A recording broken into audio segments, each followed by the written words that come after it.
Bene, buongiorno a tutti. Il mio compito è solamente introdurre questo tavolo all'interno di Future Forum quarta edizione. Grazie onorevole Boccia, Presidente della Quinta Commissione Bilancio Finanza, Generale Carbone, complimenti per la sua recente nomina a Generale di Divisione, e Feltri, che ormai è di casa, Direttore Economia del Fatto Quotidiano. Il claim di quest'anno è ripartire, non è solo ripartire come senso di movimento, ripartire e ricominciare l'economia, ma è anche ripartire gli oneri e gli onori di una classe dirigente, non con un uomo solo al comando che deve impegnarsi in una situazione complicata, ma è anche ripartire quello che soprattutto a livello macro evidenziamo come una grande disuguaglianza, quello che deve essere la possibilità per tutti i cittadini di poter avere una sussistenza ed una qualità di servizi che siano adeguati chiaramente alla dignità della persona. Questo vuol dire chiaramente come si fa a ripartire attraverso la fiscalità, attraverso lo strumento fiscale. Vediamo che con le nuove economie, la share economy soprattutto, stanno generando delle situazioni molto complesse dove non si individua più il punto focale della fiscalità, dove vediamo che ci sono molte aree grigie, ed è un'economia che indubbiamente va regolamentata. Se non regolamentata va accompagnata dalla politica. Aziende con patrimonializzazione sempre più alte, con numeri di dipendenti estremamente esigui, dove il punto centrale della fiscalità non si sa dove cade. Ma non è solo questo, c'è tutto il problema dell'evasione fiscale, dove nel nostro paese è estremamente significativa, ma anche dell'elusione fiscale, molte volte è perseguita soprattutto da chi ne ha la competenza, ma poi i risultati in sede finale giudiziaria molte volte non sono così significativi come l'argomento meriterebbe. Ecco, Feltri, io lascio a lei l'incarico di dirigere questo tavolo, un tavolo molto importante, e ringrazio ancora Boccia e Carbone per la loro presenza. Grazie, buongiorno a tutti. Allora, noi adesso dobbiamo affrontare un tema che può essere estremamente frustrante per chi se ne occupa, perché la lotta all'evasione in un paese di evasori è la lotta per far pagare le tasse a delle società che riescono sostanzialmente a pagarne zero e che sfuggono a qualunque cosa, per cui diciamo, i nostri due interlocutori di oggi hanno avuto e hanno l'arduo compito di riuscire in quella che sembra una missione impossibile, quindi adesso chiederemo a loro quali sono, cioè se è davvero così impossibile o se invece ci sono delle cose che si possono fare. Io partirei dal generale Carbone, che nella sua lunga carriera ha fatto varie cose, ma una che gli chiederei di raccontarci è la lista Falciani e cosa ha imparato da quella vicenda, cioè partiamo dalle persone fisiche che si nascondono al fisco con i paradisi fiscali, con l'anonimato, e poi arriviamo con Boccia alle grandi corporation. Quindi appunto chiederei al generale se ci racconta un po' com'è nata la vicenda della lista Falciani e che cosa ne ha imparato nel rapporto tra italiani e fisco. Sì, allora grazie al Presidente D'Apposto per avermi invitato appunto a questo evento. La lista Falciani va innanzitutto contestualizzata. Ero al capo del secondo reparto 19 maggio del 2010 e fui incaricato dal comandante generale, a seguito di accordi tramite il consigliere diplomatico del Ministro delle Finanze, di recarmi al Ministero delle Finanze francese per prelevare questa lista. Non perché insomma dovevo andarci per forza io, quale diciamo ufficiale della Guardia di Finanza, ma in quel ruolo ero autorità competente da un punto di vista del network internazionale, cioè lo scambio delle informazioni faceva parte alla mia persona, per cui quella lista poteva essere consegnata tecnicamente alla mia persona. Perché la lista Falciani? E quindi la lista Falciani è collegata ai paradisi fiscali e in particolare ad uno Stato confinante con l'Italia che per anni non è stato cooperativo diciamo da un punto di vista della trasparenza fiscale, al punto da essere incluso nelle blacklist italiane. Falciani era un dipendente dell'HSBC, aveva sottratto dei dati alla banca ed era in pratica scappato in Francia. La Svizzera fa una rogatoria giudiziaria internazionale, arrivano la gendarmeria francese, mette le mani a questo computer e si accorge che ci sono una serie di cose interessanti. Ne veniamo a conoscenza, parte la richiesta di acquisizione di quei dati attraverso la legge che regola i rapporti dello scambio di informazioni, quindi la cosiddetta mutua assistenza amministrativa. Quindi non siamo andati là con i poteri di polizia giudiziaria. Poi a Torino in particolare il procuratore Caselli aveva già un'altra indagine in piedi da un punto di vista penale, tant'è che io prima di andare a Parigi ho fatto sosta a Torino, ho incontrato il procuratore Caselli e poi siamo ripartiti per Parigi. Ma al di là di questi dettagli, a me interessa appunto far capire come si arriva, è una delle prime volte in cui il muro del segreto bancario viene rotto. Il che significa che un qualcosa in questi stati che per anni non hanno collaborato stava venendo meno. E la lista Falciani non è stata l'unica lista che è uscita da questi paesi, perché già la Germania, ad esempio, attraverso l'azione dei servizi segreti, aveva poi acquisito una serie di altri elenchi. E allora questo significa che quel muro che, ripeto, per secoli, per anni aveva tenuto, stava cambiando. Perché? E stiamo parlando di liste di persone che avevano dei patrimoni nascosti. Stiamo parlando di liste di persone di residenti italiani, quindi di persone che hanno l'obbligo di dichiarare al fisco i capitali e che naturalmente non avevano dichiarati, erano dei depositi occulti, tenendo presente che dal 90 c'è la liberalizzazione valutaria, per cui io posso tenere il mio conto corrente a Parigi piuttosto che a Berna. L'unico obbligo che ho è indicarlo nella dichiarazione dei redditi, il cosiddetto quadro RV. Quindi è chiaro che chi fa evasione fiscale, chi fa frode fiscale, naturalmente non va poi a indicare, non va a indicare questi depositi. Quindi si trattava appunto di questi soggetti. Ebbene, dicevo, nel 2010 era l'epoca in cui il G20 di Londra, questa è una data importante, del 2 aprile del 2009, aveva dichiarato guerra ai paradisi fiscali. Sarkozy, c'era il presidente Obama ed altri leader mondiali. Perché la guerra ai paradisi fiscali? Perché la crisi e l'esplosione dei debiti sovrani hanno fatto sì che il livello di tassazione nei singoli stati non potesse essere ulteriormente elevato.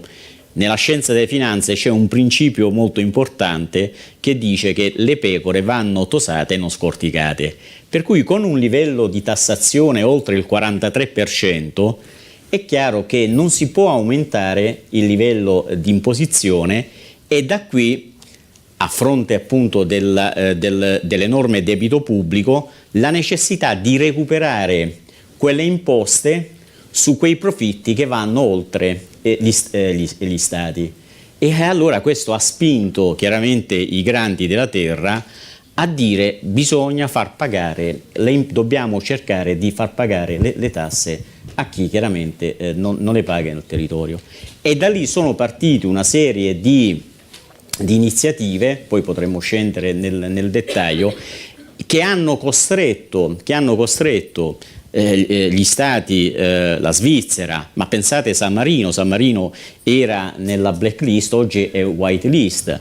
Lo stesso Stato della Città del Vaticano, che per anni non è stato, veniva additato da Moneval, l'organismo che si interessa dell'antiriciclaggio, come uno Stato insomma non cooperativo, e chiaramente questo era un brutto biglietto da visita per la Santa Sede. E quindi oggi, diciamo quasi 10 anni dopo l'inizio di quella storia, ne è passata acqua, cioè, ci sono state una serie di iniziative, sono state appunto una serie di iniziative che vanno giusto inquadrate da un punto di vista internazionale, da un punto di vista europeo e da un punto di vista italiano. E allora, ad esempio, dal 1° di gennaio di quest'anno, del 2017, in Europa, tra i 28-27 stati dell'Unione Europea, c'è il cosiddetto scambio automatico delle informazioni finanziarie. Cioè, se un cittadino italiano residente in Italia ha un qualsiasi deposito finanziario o bancario in uno dei paesi, l'amministrazione tributaria italiana comunica automaticamente all'Agenzia delle Entrate il saldo, tutto ciò che riguarda quel rapporto di conto. Questo a livello Europa. A livello internazionale, subito dopo il 2009, gli Stati Uniti hanno intrapreso una serie di iniziative, innanzitutto ad esempio quella per quanto riguarda l'UBS, in cui gli Stati Uniti si sono fatti avere, è una grande banca svizzera, si sono fatti avere dalla Svizzera i nomi di circa 5.000 americani che avevano dei conti offshore e in cambio hanno abbandonato il loro contenzioso presso il Tribunale di Miami. Poi hanno promosso un accordo, si chiama FATCA, le banche e gli intermediari finanziari lo conoscono bene, in base al quale, e l'Italia ha aderito, ha sottoscritto nel 10 gennaio 2014 il FATCA, poi ratificato da una legge del 18 giugno del 2015, numero 95, attraverso la quale le istituzioni finanziarie, a condizioni di reciprocità, comunicano all'Internal Revenue Service, agenzia di entrate americana, i depositi che i cittadini americani hanno nel nostro territorio. Quindi c'è questo scambio di informazioni sempre più sviluppato tra i paesi, che tende naturalmente a sconfiggere e a rendere più trasparente gli aspetti fiscali, gli aspetti finanziari e quant'altro. Le chiedo un'ultima cosa, sì. Cosa rimane da fare? Cosa è rimasto come io non vorrei, come dire, dare l'impressione che si va verso il tax Eden, perché poi i paradisi fiscali sono indicati come tax havens, che significa rifugio fiscale, quindi paradiso fiscale è un termine che abbiamo detto. Dobbiamo tenere una cosa molto importante e pericolosa, che è la seguente. È chiaro che la trasparenza fiscale finanziaria di molti stati comporta, da parte della criminalità economica, da parte della criminalità finanziaria, l'esigenza di spostare altrove i propri depositi. In poche parole, se un evasore fiscale ha, attraverso anche i programmi di voluntary disclosure e quant'altro, è sempre più messo in un angolo, perché gli stati comunicheranno i suoi dati fiscali, sempre che ovviamente lui non accetti di occultare altrove i propri capitali. Tutto ciò che riguarda invece la criminalità economica, si pensi ad esempio ai proventi del traffico internazionale di sostanze stupefacenti, si pensi ad esempio alla corruzione, si pensi ad esempio a quello che noi constatiamo durante l'attività operativa, a molti fallimenti pilotati, quello che la Procura della Repubblica di Milano chiama il cosiddetto riciclaggio dei capitali puliti, cioè svuotamento di asset patrimoniali oppure provenienza lecita di determinati finanziamenti, fondi dell'Unione Europea, finanziamenti bancari, che poi spariscono. E allora è chiaro che questi, gli autori di questi fatti criminali non porteranno i loro soldi in quegli stati che hanno si assumono l'onere e l'obbligo di comunicare ciò che hanno nei loro depositi. Avranno la necessità di spostarli in altri paesi che chiaramente, secondo informazioni si sono affacciati, che naturalmente si dimostrano più recalcitranti ad una collaborazione di tipo internazionale. Ecco, poi dopo magari ci torniamo, ma adesso volevo chiedere all'onorevole Boccia di spiegarci l'altro lato della faccenda, cioè mentre aumentava la cooperazione sui paradisi fiscali e si creavano le condizioni per, come dire, scoprire gli evasori e complicare la vita alla criminalità organizzata, nel frattempo si affermavano dei business che in maniera perfettamente legale, almeno nel rispetto delle leggi, della forma delle leggi, se non magari del loro spirito, riuscivano a eludere quantità, somme di denaro enormi, sfruttando proprio il fatto che l'altra metà l'altro effetto della cooperazione tra paesi, cioè una maggiore armonia fiscale, una maggiore facilità di movimento dei capitali e un maggiore trattamento equivalente tra paesi da molti punti di vista, permetteva di tenere la sede fiscale in Lussemburgo, in Olanda, fare business in Italia e non pagare le tasse magari in nessuno di questi paesi. McDonald's è riuscito per anni sostanzialmente a non pagare imposte né negli Stati Uniti né in Europa.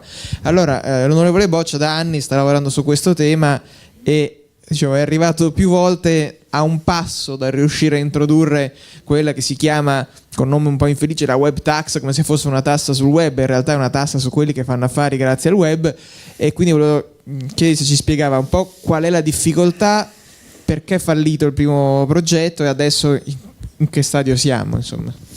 Sì, volentieri. Tanto mentre ascoltavo il generale pensavo che alla fine il comune denominatore è comunque, diciamo, questo effetto ultimo della globalizzazione connesso al superamento dei confini tra i paesi, e se i flussi finanziari, diciamo, sfuggivano già ai fili spinati e ai muri, il business fisico era più difficile che sfuggisse. E quindi quando le multinazionali erano McDonald's o Coca-Cola, cito due simboli della globalizzazione, si sfuggiva al fisco con matriosche fiscali, molto più complicato, molto più evidente. Le forze dell'ordine dei vari paesi, soprattutto la polizia giudiziaria con le caratteristiche della Guardia di Finanza, alla fine, grazie ad alcune procure più specializzate di altre, riusciva a ricostruire la genesi di queste matriosche. E questo è quello che è accaduto nei 20 anni che abbiamo alle spalle. Quando però è diventata il business dematerializzato, la ricchezza si è dematerializzata, sono saltati tutti gli schemi. E poi vi dirò alla fine di questa conversazione qual è la mia preoccupazione, diciamo, per il prossimo decennio. Ora analizziamo quello che è accaduto in questi anni e dove siamo.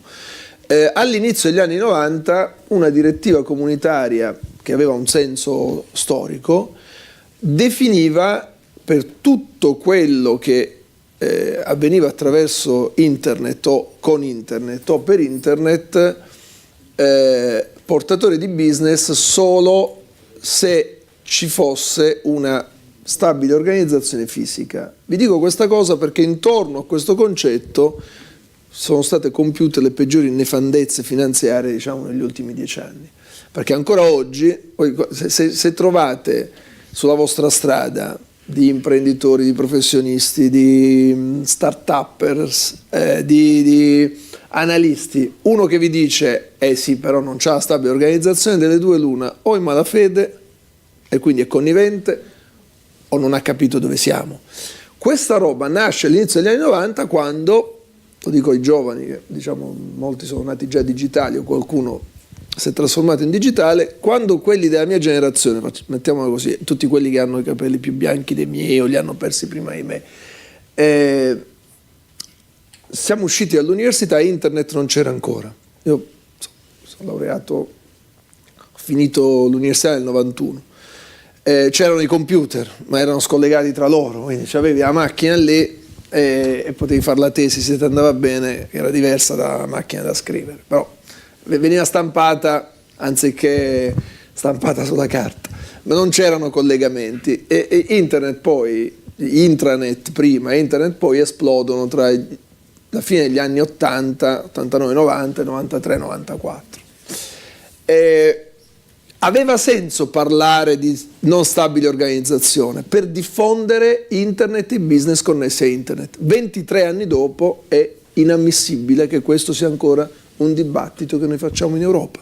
Ci sono ancora lobby che difendono le over the top, e quindi Amazon, Apple, Google, Facebook, eBay e tutte quelle che gli vengono in mente, hanno centinaia di avvocati, vi assicuro, molto preparati e molto ben pagati, che continuano intorno a Airbnb, continuano intorno all'infelice tema della non stabile organizzazione a difendere l'indifendibile, cioè che è giusto che questi non paghino le imposte nei luoghi in cui fanno business. Ora, non è difficile per chi ha la mia età o per chi ha qualche anno più di me capire su alcuni business cosa è successo. Pensate alla musica, come l'ascoltavamo noi e come l'ascoltano i nostri figli oggi. Noi l'ascoltavamo e dietro quell'ascolto della musica c'era una filiera, quella che si chiama catena del valore, c'era chi scovava il cantante, bravo, l'artista, chi lo produceva, chi produceva la cassetta prima, il DVD poi, chi faceva marketing, organizzazione, lo distribuiva, i negozi vendevano e poi si valutavano il numero di copie vendute e poi c'era il business parallelo a tutto questo. Questa roba 10 anni fa scompare perché la musica a un certo punto esce dalla voce dell'artista e finisce dentro l'MP3, attraverso l'MP3 nelle case di ognuno di noi. Quel settore ha fatto da cavia per tutta l'economia digitale perché è morto prima e poi è risorto. E quando dico morto perché molte aziende sono fallite. Cioè chi non aveva percepito per tempo la trasformazione in corso ovviamente è rimasto con il business tradizionale. Vi dico queste cose perché è quello che oggi rischia di capitare non ad un comparto, ma a tutti i comparti a cui voi potete pensare. La musica ha fatto apripista e devo dire, alcuni centri d'eccellenza, anche del nostro paese, avevano fatto alcune analisi embrionali. Ovviamente questa rivoluzione così veloce è dentro quella che io chiamo la più grande rivoluzione del capitalismo moderno, ma è accaduta. Io penso che sia più dirompente della rivoluzione avvenuta con i telai, molto più dirompente di quella avvenuta con i computer degli anni 60 e certamente alla pari di quella avvenuta con l'energia a vapore prima e l'energia elettrica poi. Siamo dentro un pezzo di storia della trasformazione del capitalismo, con un turbo. Io non faccio più, mentre 5 anni fa, quando Stefano faceva riferimento alla famosa web tax e alla prima sperimentazione fatta in Parlamento nel 2013, mentre allora io distinguevo ancora tra economia reale e economia digitale, vi dico 5 anni dopo che tutto è digitale. Cioè, per darvi il senso, quando ho iniziato a fare sperimentazioni, prima con il servizio studi, insomma, essendo rimasto nella mia vita ricercatore, persona che prima di parlare e di esprimere un concetto prova a capire se quadrano i numeri, ognuno ha i suoi difetti, io mi sono portato i miei anche in Parlamento, quindi diciamo non ho mai espresso un giudizio su un fenomeno economico senza avere la certezza che le cose di cui stavo parlando avessero un'attinenza con la realtà. Non va di moda, va di moda esattamente il contrario, però prima o poi diciamo l'oggettività tornerà di moda rispetto alla futilità degli slogan. E in quel momento storico l'incidenza del digitale sul PIL, dati da alcuni centri internazionali, anche a Davos si fecero le prime valutazioni, era del 2%, oggi siamo già oltre il 25%, con una crescita che va a 2 cifre e 2 cifre ogni anno. Tra 5 anni sarà chiuso il ciclo, tutto sarà digitale, tutto, anche i settori che vi sembrano più tradizionali. Qual è l'effetto di una rivoluzione del capitalismo? Il primo effetto è la concentrazione di ricchezza. Chi trova la chiave fa business e chi fa business vede solo il profitto. Quindi diffidate di tutti quelli che vi vendono come modernità la libertà. Ve lo dico perché è successo a me. quando faccio questa norma che in realtà viene approvata, voi pensate, durante la legge di bilancio, che all'epoca si chiamava legge di stabilità, nel 2013 c'era il governo Letta, avevamo appena iniziato la nuova legislatura, siccome ci avevamo già lavorato nei 2 anni precedenti, nella vecchia legislatura, utilizzando il servizio studi, anche qui colpevoli responsabilità delle università italiane, perché non c'era un'università che aveva analizzato l'impatto del digitale non solo sul fisco, ma sulla catena del valore. Noi abbiamo fior di aziendalisti in Italia che si occupano di vari business, diciamo dalle amministrazioni straordinarie, passando per il marketing, la strategia, l'organizzazione, a nessuno che fosse venuto in mente, anche dei miei colleghi in università, di costruire un bel nucleo di ricerca che lavorasse su come la catena del valore di Michael Porter, che per chi si occupa di business administration sa cos'è, venisse stravolta al tempo del digitale, perché non esiste più. La musica è l'esempio, non hai più organizzazione logistica, marketing, hai un'altra roba. Pensate ora d'incanto al turismo, al commercio, all'informazione, che tocca molto, diciamo. Purtroppo ne siamo vittime tutti i giorni. Ai trasporti, pensate ad ogni comparto del nostro mondo e a come si stravolge la catena del valore, come si accorcia, si modifica, si integra, e a quello che ne viene fuori. La concentrazione di ricchezza fa sì che ovviamente chi fa profitto tende a fare altro profitto. Se però chi fa profitto lo fa a scapito degli equilibri anche di un paese, inizia ad esserci la distorsione del capitalismo di cui stiamo parlando, più gli effetti del superamento dei confini nazionali a cui faceva riferimento il generale prima Carbone, riferendosi diciamo, all'ultimo anello della filiera dell'evasione, cioè dove mettono i soldi coloro che li hanno evasi. Con, diciamo, le over the top noi siamo andati oltre, Stefano, perché tu hai, ed è una cosa che diciamo mi amareggia molto sul piano culturale, mentre quelli della lista Falciani era evidente che avevano evaso da qualche parte, avevano portato i soldi lì e ce ne sono ancora tanti. Qui il tema di fondo è che tu non hai più bisogno degli, come si chiamavano, gli spalloni di un tempo, no? Che portavano i soldi nelle valigette da una parte all'altra. No, perché tu hai addirittura l'amministratore delegato di una delle più grandi aziende del mondo. Ne cito una, così diciamo mi faccio un altro amico.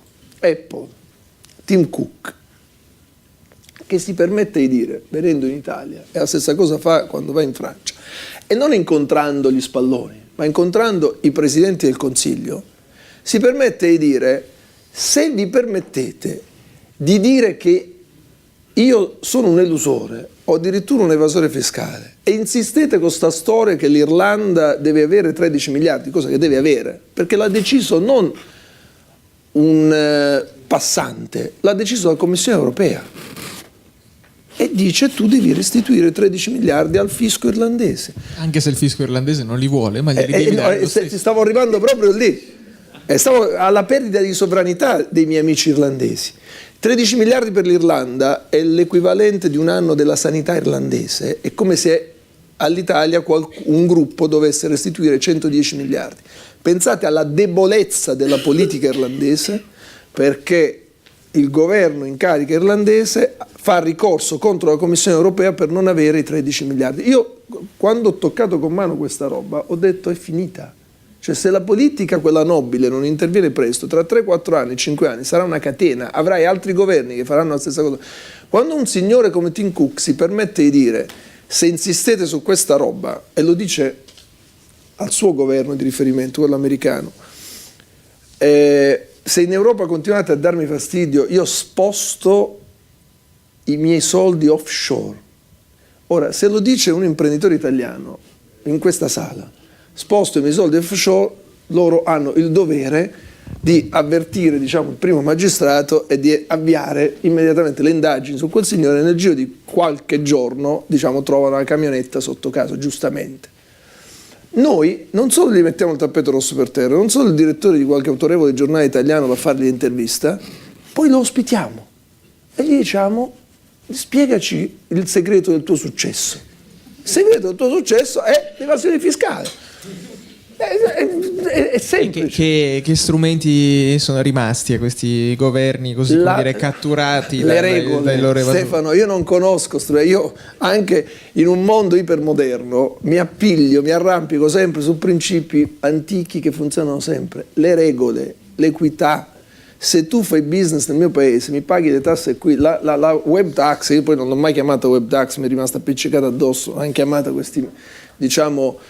colpa dei giornalisti anche questo. No, non è colpa dei giornalisti, è colpa dei lobbisti, perché a un certo punto io mi sono ritrovato un comunicato alla Camera di Commercio italo-americana che mi faceva passare come Dracula, come uno contro la modernità, contro la libertà della rete. Volevo tassare la rete e dice che non si può tassare perché al tempo della rete siamo tutti liberi, no? Tutti figli dei fiori. Ho detto sì, basta che pagate le tasse, potete essere anche figli dei fiori, ma pagate le tasse, le imposte. Spieghiamo no. Per chi non sa, la Camera di Commercio americana è uno strumento italo-americana, è uno strumento importante, come dire, di lobbying del mondo americano, che non c'è la Apple direttamente che attacca boccia, ci sono dei giri in diretta. No, mi sono ritrovato in comunicati stampa in cui io ero il mostro da fermare contro la modernità. Ho detto ragazzi, vorrei semplicemente che pagassero le imposte.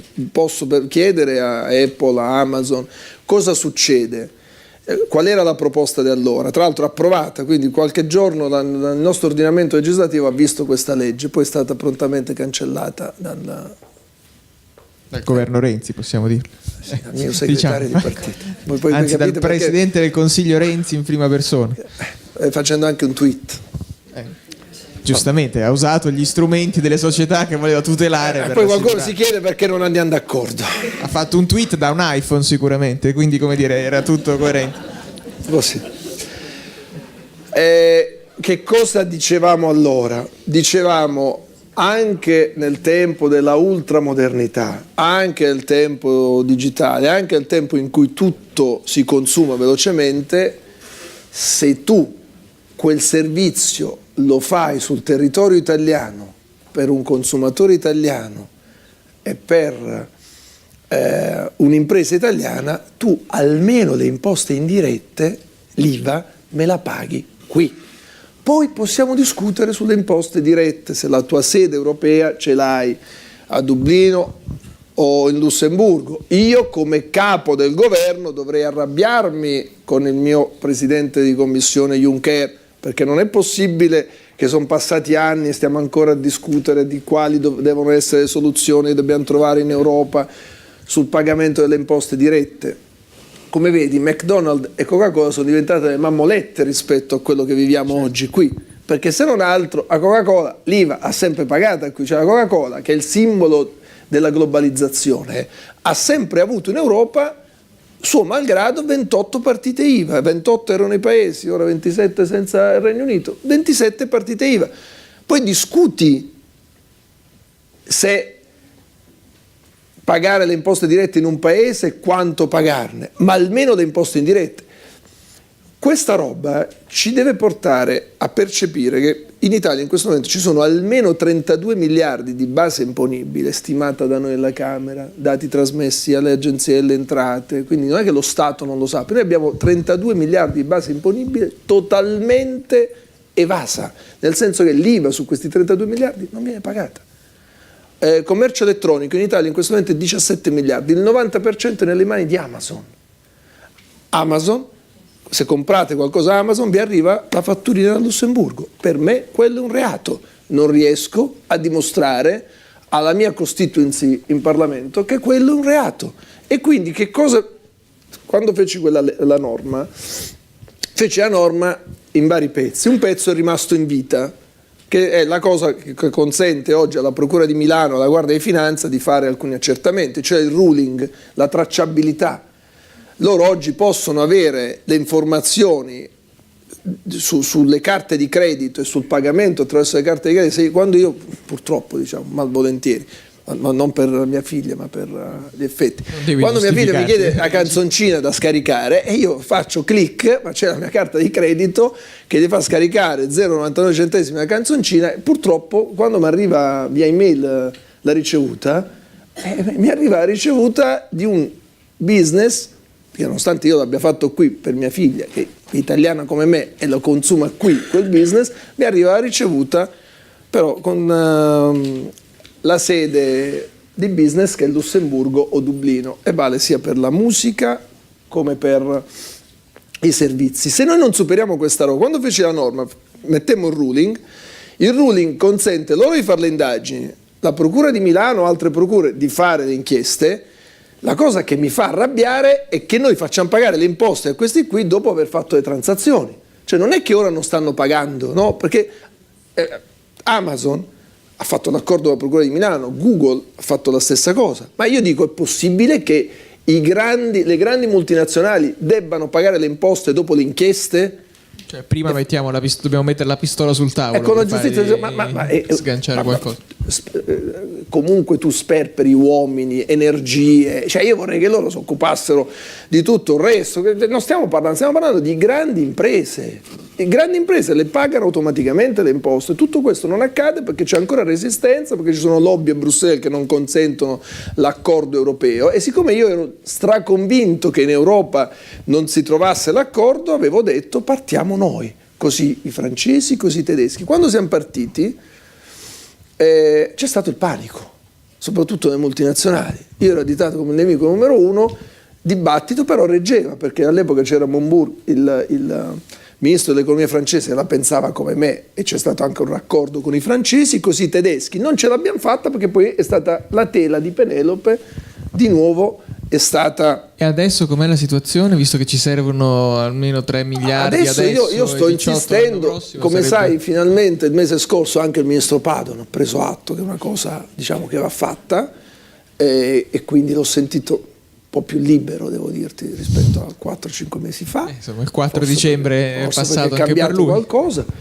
E finalmente anche, insomma, il segretario del mio partito l'altro giorno nella direzione, insomma, con mia somma sorpresa, ha ammesso che è un tema che va affrontato. Ora, insomma, sono passati 4 anni e quindi ora questo è un dibattito esterno, non la voglio buttare in politica. Dico che sul piano istituzionale siamo dentro quella roba lì, una concentrazione di ricchezza senza precedenti. Per darvi il senso, Amazon in questo momento vale più di Borsa Milano. Non è mai successo nella storia del capitalismo che un'azienda da sola, valesse quanto Eni, Enel, Finmeccanica. Poi prendete tutte le quotate a Milano, sommatele, la somma di queste aziende, e ci sono dentro alcuni colossi per noi, valgono lo 0,8 di Amazon. Non è mai successo. È evidente che se stiamo fermi la concentrazione di ricchezza andrà o negli Stati Uniti, nelle prime 7-8 aziende al mondo. Tra l'altro, se guardate la classifica delle prime 10 aziende, sono tutte del digitale, o i cinesi, che ovviamente sono cinesi, si sono organizzati subito. Alibaba è stata quotata un giorno di quotazione 240 miliardi, il primo giorno di quotazione, controlla 1,7 miliardi di cinesi e inizia ad allargarsi a Oriente, e noi siamo un vaso di coccio, noi europei, in mezzo, con i colossi americani da un lato. Evito di dirvi, per ragioni di tempo, anche l'incidenza sulla vita di tutti noi, controllo delle informazioni, dati sensibili, le cose che scriviamo, le cose che facciamo, dove andiamo. E io penso che tutto questo abbia bisogno di una regolazione forte. Vedremo se è davvero cambiato il clima. Vediamo se c'è qualcuno di voi che vuole fare qualche domanda, abbiamo ancora un po' di tempo e c'è, eccola, la prima. Vi chiedo, come si dice sempre in questi casi, domande secche, non interventi lunghi. Allora io faccio da parecchi anni purtroppo il commercialista, un po' con visibilità anche fuori da... Può avvicinare un po' il microfono così? Sì, recentemente esco un po' ma arrivo al punto in breve. Sono stato negli Emirati Arabi per turismo. Lì la tassazione è 0 sulle imposte dirette e 0 sulle imposte indirette sull'IVA, e quindi ci si chiede, visto che gli sceicchi fanno ricadere la ricchezza, dove vengono i soldi per lo Stato? E lì ci sono delle municipalizzate, a parte il petrolio che lo lasciamo fuori, dove ci sono dei dirigenti validi che producono utili che poi vengono riversati verso la collettività. Allora il discorso generale, appunto, che volevo fare, tra l'altro apprezzo molto anche l'onorevole Boccia per gli interventi che fa sulla finanza, che seguo su delle emittenti televisive. Allora la questione è sì, tassare chi va tassato, ed è corretto, però anche cercare di fare degli interventi necessari e urgenti dove ci sono delle sacche di improduttività, di burocrazia, di vincoli, perché le società straniere verrebbero in Italia purché al di là delle aliquote che sono alte ci sia più semplicità nella macchina pubblica e nella macchina fiscale che appunto sappiamo un po' tutti. E la seconda cosa che devo rimarcare è quella che si saprà benissimo: ci sono delle sacche di elusione sotto gli occhi di tutti, che sono le imposte indirette. Ci sono molte famiglie affluenti americane, francesi, c'è una direttiva europea che lo richiede, che dice di alzare l'aliquota sulle donazioni, che in Italia sono molto basse, quindi vengono a vivere in Italia per poter pagare meno imposte sulle eredità, sulle donazioni che fanno sui loro patrimoni. Quindi magari interveniamo anche dove si può intervenire in maniera breve e lavoriamo su un accorpamento delle norme tali che dall'estero vengano in Italia, anche perché le cose funzionano meglio a livello di normativa oltre che di aliquota. Grazie. Vogliamo raccogliere qualche altra sollecitazione o rispondiamo a questo? C'è qualcuna? Ecco qui.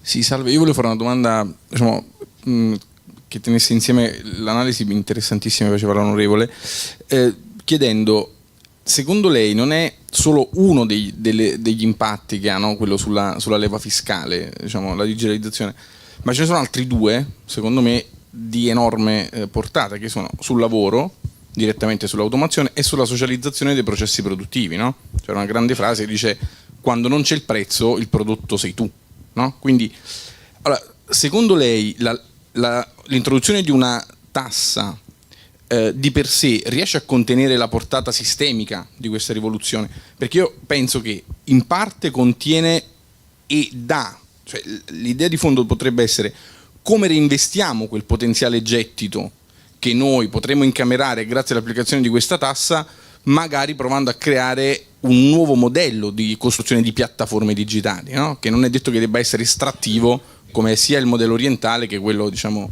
statunitense. Qualcun altro? Rispondiamo a queste? Arrivo. L'ultima là.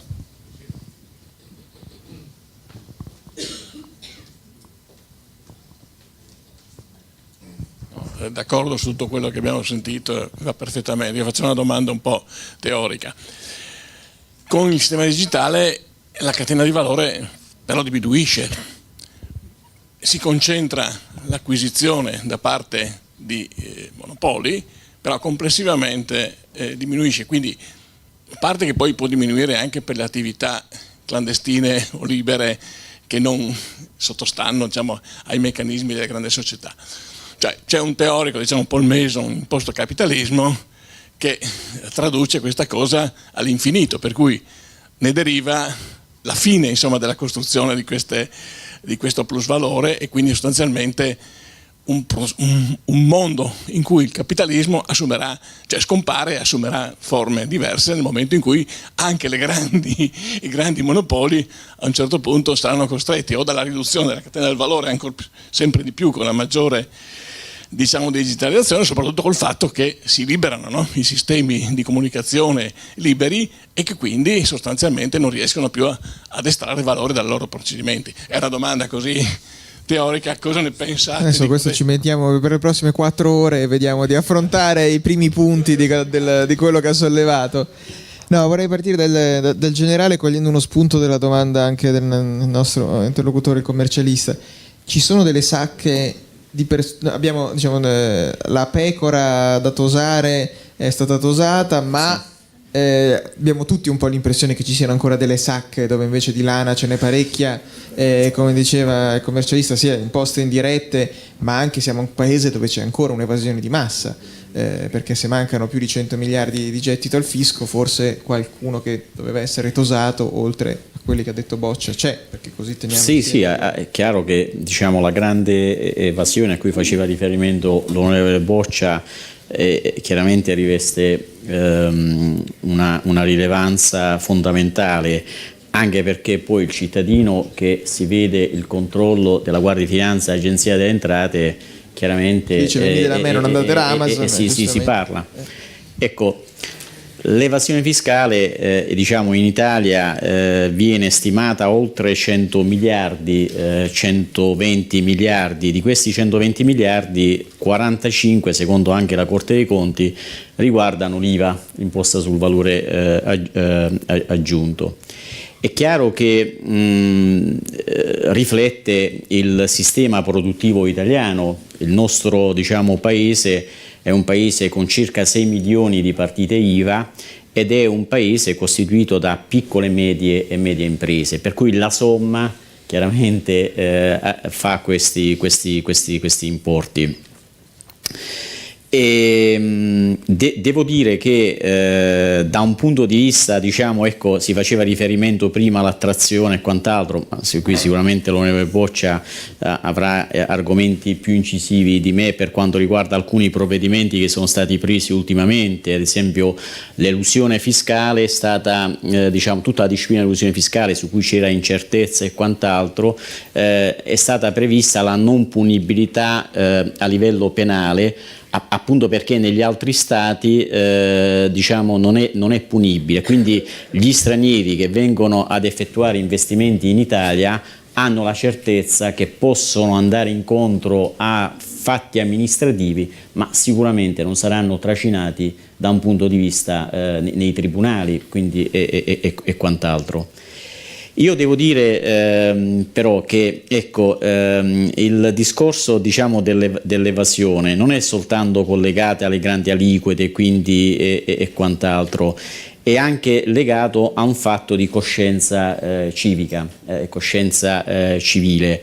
Cioè adesso senza scomodare la Costituzione, l'obbligo dell'articolo 53 e quant'altro, e quando la spiegavo, per 3 anni ho retto la scuola Marescialli, quando spiegavo l'evasione fiscale dei marescialli elencavo 4-5 argomenti che sono a base dell'evasione fiscale: le alte aliquote, il fatto ad esempio che l'opinione pubblica non è soddisfatta dei servizi pubblici. Io non pago perché se vado in pronto soccorso mi danno un certo codice e quant'altro, oppure le strade non sono asfaltate, il verde pubblico non è curato, e quindi di conseguenza si rompe quel patto fondante tra lo Stato e il cittadino e non paga.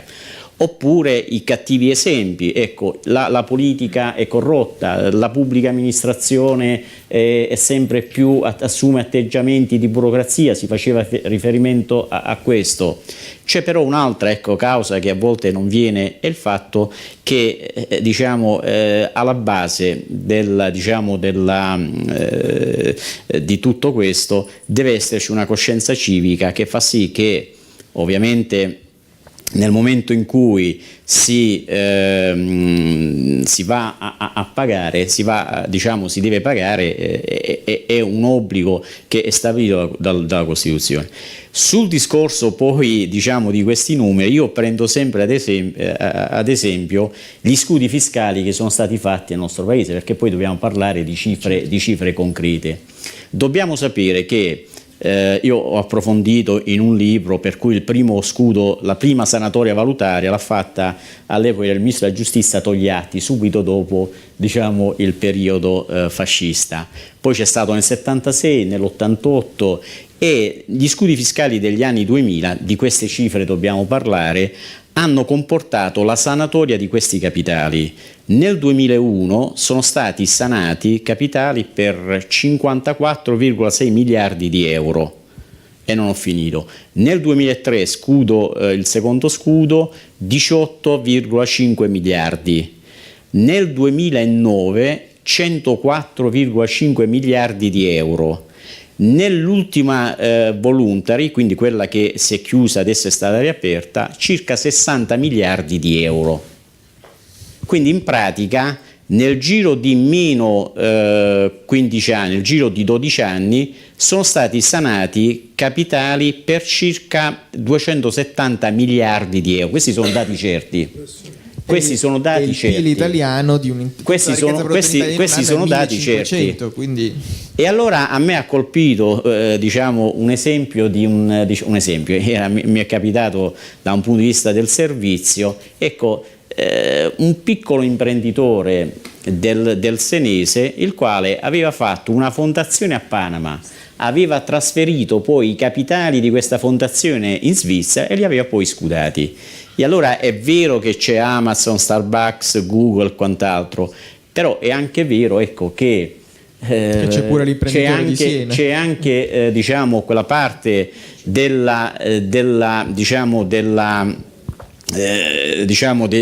contribuenti che questo obbligo, questa coscienza civica non tardano diciamo, ecco, a metterla in atto, ecco qua. Molto interessante, grazie il generale, e lascio la conclusione allora a Francesco Boccia. Due temi in sospeso sono possiamo fermare, diciamo, come dobbiamo usare questo gettito anche per gestire questa transizione, va reinvestito, post-capitalismo forse sta cambiando tutto e ci illudiamo di fermare, di svuotare il mare col cucchiaino. Sì, parto dalla fine. È cambiato tutto. Io questa la chiamo data economy. Contano più i dati e le informazioni che i muri. L'esempio è Airbnb. Dicevamo prima col Presidente, prima di venire qui, altra cosa che mi preoccupa non poco. In Italia Airbnb ha 16 dipendenti, meno di 20. Lascio immaginare a voi che business fa. Vi do i dati, i numeri mondo. Airbnb in questo momento vale 30 miliardi di dollari. Marriott, che è la più grande catena di alberghi, quindi il principale concorrente, anzi Airbnb è diventato il principale concorrente di Marriott, superando Marriott. Marriott ha 4.000 alberghi di proprietà, 4.000 palazzi di cemento armato in alcuni casi palazzi storici, centinaia di migliaia di dipendenti, un business aziendale che ha dentro di tutto. E quindi pensa alla catena del valore tradizionale, lì è tipica del turismo, no? Con tutto quello a cui poi fa riferimento, anche un consiglio di amministrazione che deve fare le strategie, gente che si riunisce. Vale 17 miliardi e mezzo di dollari, vale quasi la metà di Airbnb. Da un lato il business tradizionale, che più tradizionale non si può, cioè l'albergo, presente in tutto il mondo, in tantissimi paesi del mondo, e dall'altro non hai nulla. Dati, informazioni, scatole e poi alcuni lavoratori. Ora è evidente che la competizione, cioè uno perde e l'altro vince sempre. Se tu non regoli più questo fenomeno e quindi non iniziamo a ragionare in termini di regolazione, di analisi dei fenomeni economici, come bisogna ragionare ai tempi della data economy, che è un'altra roba rispetto a quella da cui veniamo noi. Sarà sempre così, tra Amazon che ti vende il libro con lo stesso prezzo di Stefano Feltri, così faccio pubblicità ai suoi lavori, e arriva con lo stesso prezzo di copertina da cui lo compri da Feltrinelli. Io preferisco andare da Feltrinelli, a costo di sentirmi dire che sono vecchio anche dai miei figli. Ma le nuove generazioni non è che non vogliono andare in Feltrinelli, hanno il click sul telefono e dicono lo prendo così. T'arriva con lo stesso prezzo di copertina, il solo Feltrinelli deve pagare la cassiera, le utenze, i costi, a fine anno anche le tasse sui profitti, se ci sono, e di là niente. T'arriva da un magazzino che è nella provincia di Milano e qualcuno deve spiegare perché non deve pagarmi almeno le imposte indirette sul bene che mi arriva. Il libro di un italiano, scritto da un italiano, che compra un altro italiano, che era in un magazzino italiano, c'è qualche solone, qualche lobbista, che poi sono dentro ognuno di noi. Ne avevano anche loro qualcuno che faceva il blogger, però... Abbiamo tanti blogger, effettivamente, ospitiamo tutte le... No, lui sai, io ho qualche conticino aperto, diciamo, per le critiche di 4-5 anni fa. No, ovviamente Feltri è un autorevolissimo giornalista e devo dire la cosa l'hanno cavalcata anche loro come giornale. Però io mi sono sentito un bel po' di critiche diciamo, questi digital champions. Ogni tanto vedevi, venivano fuori questi professionisti del digitale. E io dicevo, guardate, non è che dobbiamo fare i convegni sul digitale. La ciccia è questa: o si pagano le imposte, o se non si pagano dovete dirmi come interveniamo sui servizi, perché la rivoluzione vera è che tu per la prima volta nella storia ti ritrovi di fronte ad un fenomeno che anche all'aumento del PIL rischi di non avere l'aumento del gettito, e quindi non sei più dei posti di lavoro. E dei posti di lavoro. E quindi sì, la mia risposta è assolutamente sì, ma servono modelli. Io non ho non ho certezze ulteriori oltre gli aspetti che ho studiato, su cui ho indagato, perché c'è bisogno che ci mettiamo tutti insieme a fare un lavoro di questo tipo, soprattutto nelle università. Lo dico a te per il mestiere che fai, ma a tutti noi, cioè a quelli che hanno per la propria attività il tempo di indagare i fenomeni, perché sono quelli che ci possono mettere più testa su. Tutti gli altri che sono chiamati o ad applicare le leggi o a fare business in funzione delle norme, aspettano che la politica regoli i fenomeni. Io penso che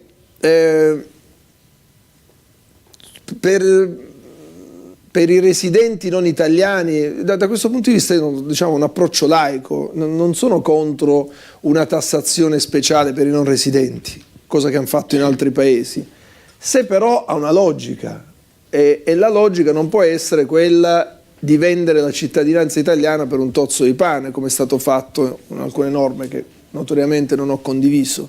Se devi attirare capitali, li attiri, ma li attiri a condizioni chiare. E l'alta pressione fiscale figlia dal fatto che noi abbiamo questa illusione. Se quei 100 miliardi entrassero nelle vene del paese, abbasseremmo la pressione fiscale a tutti. Ecco perché la battaglia va fatta. Poi sono d'accordo con il generale Carbone, è un problema di cultura e di etica, è un problema anche di trasformazione profonda del capitalismo, e questi due fenomeni noi non possiamo, diciamo, non dargli il massimo dell'importanza. Chiudo su una cosa su cui dobbiamo ragionare seriamente. Guardate, l'accelerazione che c'è al tempo della data economy è un'accelerazione che sfugge anche rispetto al nostro modo di concepire la vita al tempo digitale, e tant'è, mentre noi ora tentiamo di muoverci dentro questo far west, perché è un far west, e possiamo solo difenderci con regole chiare e ferree. Ecco perché io ero partito banalmente nel 2013 dall'imposta indiretta. Dico, intanto iniziamo a incassare quello che è nostro, poi sul resto vediamo. Io sono, diciamo, uno di quei sognatori ancora che è convinto che l'Europa può nascere, ma se mettiamo tutto insieme, e cioè i debiti, il fisco. Appena inizi a dirlo agli amici tedeschi, appena sentono debiti dicono no, e si fermano. Dico, guardate che l'alternativa tra la proposta che vi facciamo noi, europeisti veri, cioè di mettere tutto sul tavolo, debito, fisco, welfare, difesa, tutto. Poi io sono disposto a farmi governare un presidente del Consiglio tedesco, francese, olandese, ma devo avere la certezza che il Parlamento europeo conti qualcosa, e quindi declassiamo anche i parlamenti nazionali a consigli regionali, se volete, ma dobbiamo avere la certezza che lì si decide e si fa, perché se non è così vi beccate da Le Pen, noi ci beccheremo, ognuno ha i guai propri, voi vi beccate da Le Pen, voi vi beccherete chissà che, e Farage sono beccati gli inglesi, cioè non ne usciamo. Tu ad una roba forte devi rispondere con altrettanta forza. Se non facciamo questa roba e stiamo qui a discutere, io lo vedo sugli orizzonti, Stefano, vedo già il superamento dei confini, dei flussi finanziari con le bitcoin o i bitcoin, cioè quella roba lì è la fine definitiva dello Stato-nazione. Quando Amazon, Apple, Google, Facebook, devo dirti, alcune di queste grandi aziende hanno cambiato atteggiamento, perché molti erano assolutamente contrari. Oggi, ne cito una a caso, non casualmente, Google è una di quelle aziende che collabora con gli stati, ha capito che è un'altra stagione, che è finita la stagione del Far West e collaborano con gli stati, anzi Google paradossalmente è una di quelle grandi aziende che dice no, è giusto pagare l'imposta indiretta nel paese in cui fai business, che è una rivoluzione. Tim Cook non la capisce ancora. Ci arriverà anche lui quando qualcuno comincerà a fargli arrivare il messaggio. Sul Bitcoin io sono preoccupato, perché se non regoliamo i Bitcoin da ora, cioè, alla Guardia di Finanza cosa gli possiamo chiedere tra qualche anno? Cioè, ci diranno: ma voi li avete autorizzati, ora ci chiedete quella roba, certo, è moneta parallela alla nostra? E potrei continuare per ore. Bene, grazie al generale Carbone, grazie a Francesco Boccia, grazie al Future Forum che vi ha permesso di avere, come dire, almeno una panoramica, forse un po' inquietante, ma sicuramente utile, diciamo, il bicchiere mezzo pieno, mettiamola così. Ovviamente la modernità è bella, tutti i vantaggi non ve li ho detti, ma li conoscete tutti. Grazie di nuovo a tutti. No, sembra che sia.